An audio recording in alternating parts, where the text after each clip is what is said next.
This channel does not promote any violent, harmful, or illegal activities. All content provided by this channel is meant for an educational purpose only.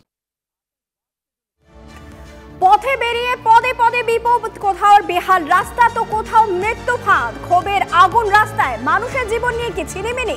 দুর্বিষহ পরিস্থিতির বদল কবে ঘটবে?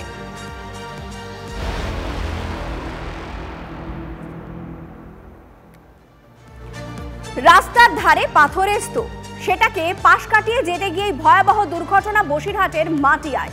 Auto এবং mini ট্রাকের মুখোমুখি সংঘর্ষে মাটিয়ার চৈতি এলাকায় রীতিমতো যান চলাচল ব্যাহত। আহত 10, 3 জনের অবস্থা আশঙ্কাজনক বলে খবর। চিকিৎসার জন্য তাদের কলকাতায় আনা হয়েছে, বাকিদের চিকিৎসা বসিরহাট মহকুমা হাসপাতালে চলছে।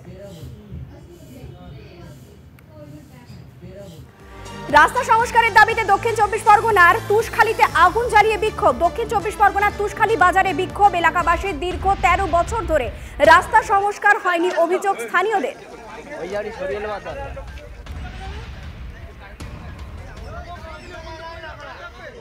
পথ অবরোধ করেছি, আমাদের রাস্তা খারাপ, চালাতে পারছি না, প্রচণ্ড গাড়িগুলো ভেঙে যাচ্ছে, যেখানে সেখানে পড়ে যাচ্ছে, যার জন্য আমরা রাস্তা অবরোধ করছি। প্যাসেঞ্জার মারামারি করছে, আমাদের দিন রাত তাদের সাথে মারামারি করতে হচ্ছে সামনে বসার জন্য। এই অসুবিধার কারণে আমরা আজকের পথ অবরোধ করেছি।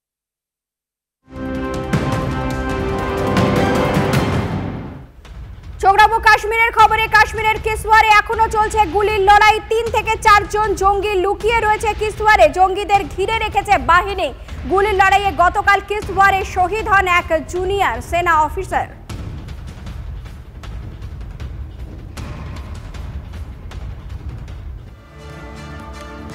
রাস্তার ওপর দাঁড়িয়ে খারাপ হয়ে যাওয়া বালি বোঝাই ডাম্পার, আর তাতেই পরপর ধাক্কা 3টি অন্য গাড়ি। ধূপগুড়ির দেওয়ালিতে 48 নম্বর এশিয়ান হাইওয়েতে দুর্ঘটনা। পরপর ধাক্কায় হাইওয়ের পাশে নয়নজুলিতে পড়ে যায় 3টি গাড়ি, গুরুতর আহত হন 2 জন। প্রত্যক্ষদর্শীদের কথায় বালি বোঝাই ডাম্পার খারাপ হয়ে দীর্ঘক্ষণ দাঁড়িয়ে থাকলেও তা সরানোর উদ্যোগ নেয়নি পুলিশ। তার জেরেই ঘটে এই দুর্ঘটনা। দাঁড়িয়ে থাকার পরে এবার গাড়ির মালিক আসিয়ে আনে, এবার ওই মারুতিগঞ্জে আছে অল্টো কারটা, ওটা এক পাকে দাঁড়িয়েছিল। এবার লোকগুলো সাইড হয়ে গেছে, এই পাশ পাকে এই গাড়িতে আসিয়া ধারাম করে মারি দিয়ে 3 জন গাড়ি একটা খালে পড়িয়ে। মহিলাদের হোস্টেলে, মেয়েদের এই হোস্টেল থেকেই কিন্তু কার্যত এই জায়গা থেকেই ঝাঁপ দিয়েছেন একজন ডাক্তারি পড়ুয়া। মূলত কী কারণে ঝাঁপ দিয়েছে সেই বিষয়টা এখনও যদিও স্পষ্ট নয়, কিন্তু সামগ্রিকভাবে এলাকাবাসী এবং এখানকার যারা কর্মী রয়েছেন তাদের সূত্রে জানা যাচ্ছে যে তিনি মানসিক অবসাদে ভুগছিলেন। সমগ্র বিষয় শুধুই কি মানসিক অবসাদ, না হোস্টেলে যে বিভিন্ন সময় র্যাগিংয়ের খবর আসে সেই বিষয়টাও এর মধ্যে রয়েছে। তার পাশাপাশি ফোনে যখন কথা বলছিলেন সেই সময়ে নাকি ঝাঁপ দিয়েছেন, এমনটাও কিন্তু নিরাপত্তারক্ষীরা জানিয়েছেন। ফলে ফোনে কথা বলে কারোর সঙ্গে কি সেই সংক্রান্ত বিষয় নিয়ে সমস্যা তৈরি হয়েছিল, এই একাধিক বিষয় কিন্তু এই ডাক্তারি পড়ুয়ার ঝাঁপের পেছনে রয়েছে বলে এমনটাই জানা যাচ্ছে। যদিও গতকাল রাত্রিবেলা সমগ্র বিষয় জানানোর পরেও এখনও পর্যন্ত হাসপাতালের কর্তৃপক্ষের কোনো বক্তব্য কিন্তু স্পষ্ট নয়। কাঁথি থেকে ক্যামেরায় দেবাশিসের সঙ্গে কনিষ্ক মাইতি, TV9 বাংলা। আজ থেকে শুরু হতে চলেছে আরজিকর ধর্ষণ খুন মামলার বিচার প্রক্রিয়া। শিয়ালদহ আদালতে আজ শুরু সাক্ষ্য গ্রহণ।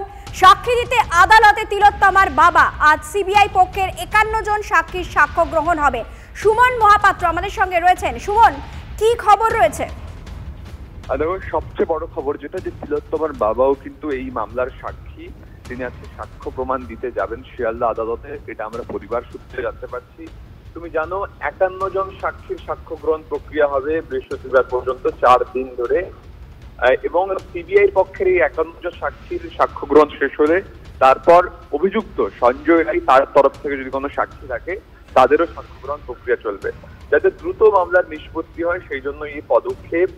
এই সপ্তাহে শুনানির দিন শেষ হলে আবার পরের সপ্তাহে শুনানির দিন ধার্য হবে। এখন 90 দিন পার হয়ে গিয়েছে, এখনো কিন্তু আমরা অভিযুক্তের শাস্তির নির্দেশ আদালত থেকে পাইনি। তিলোত্তমার বাবা সেখানে সাক্ষী দেবেন এবং দ্রুত যাতে এই সাক্ষ্য প্রমাণের ভিত্তিতে চার্জ গঠনের প্রক্রিয়া এবং বিচারের প্রক্রিয়া হয় তার জন্য কিন্তু বদ্ধপরিকর সিবিআই। সব মিলিয়ে আজকে সম্পূর্ণ চোখ রাখতে হবে শিয়ালদা আদালতের দিকে। তিলোত্তমার বাবা সাক্ষ্য প্রমাণ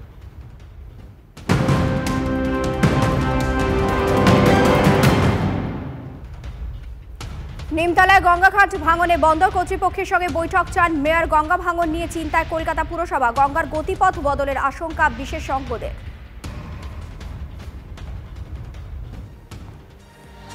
এবার আরজি করে নার্সিং এর পড়ুয়ার আত্মহত্যার চেষ্টায় এই পড়ুয়ার সঙ্গে হস্টেলের ঘর পরিবর্তন নিয়ে রুমমেটের সঙ্গে মনোমালিন্য হয়েছিল বলে অভিযোগ। আর তার জেরেই নার্সিং প্রিন্সিপাল পড়ুয়াকে বকাঝকা করে।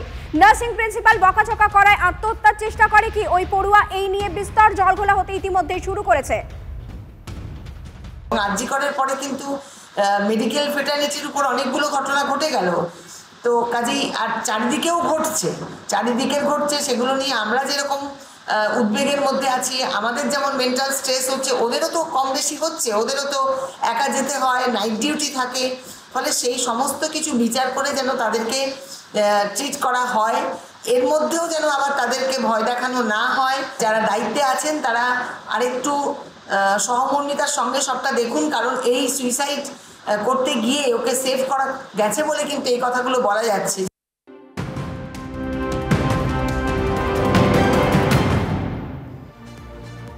মেয়েদের বিয়ের ন্যূনতম বয়স কমিয়ে 9 বছর করতে চলেছে ইরাক। পাশাপাশি ব্যক্তিগত আইনে একগুচ্ছ সংশোধনের উদ্যোগ প্রশাসনের। নতুন প্রস্তাবের বিরুদ্ধে সরব মহিলা ও শিশু অধিকার সংস্থাগুলি।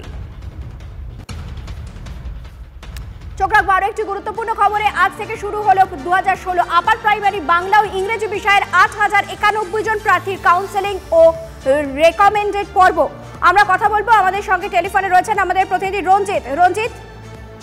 দেখো, 2016 সালের আপার প্রাইমারি বাংলা বিষয়ে 8091 জন প্রার্থীর কাউন্সিলিং এবং রেকমেন্ডেশন পর্ব শুরু হলো আজ থেকে এবং চলবে 27শে নভেম্বর পর্যন্ত। এবং বাংলা ভাষায় 350 জন এবং ইংরাজির 357 জন, মোট 760 জনের আজকে ডাকা হয়েছে। একদিকে যেমন ধর্মতলায় মাতঙ্গিনী হাজরা মূর্তির পাদদেশে যেমন ধর্ণা মঞ্চের 692 দিন অতিক্রান্ত এবং ধারাবাহিক এবং কাউন্সিলিং এবং জয়েনিং এর মাধ্যমে 14,052 জনের চাকরি সুনিশ্চিত করতে হবে। এবং 28শে আগস্ট ডিভিশন বেঞ্চের অর্থাৎ কলকাতা হাইকোর্টের ডিভিশন বেঞ্চের নির্দেশ দিয়েছিল যে 14,052 জন প্রার্থীর চাকরি সুনিশ্চিত করতে হবে, যা কিনা 25শে অক্টোবর সুপ্রিম কোর্ট সেই রায় বহাল রেখেছে। এবং আজ থেকে শুরু হয়ে গেল এই আপার প্রাইমারির কাউন্সিলিং, অর্থাৎ বাংলা এবং ইংরেজি ভাষার মোট 760 জন প্রার্থীকে। ধন্যবাদ রঞ্জিত, ধন্যবাদ।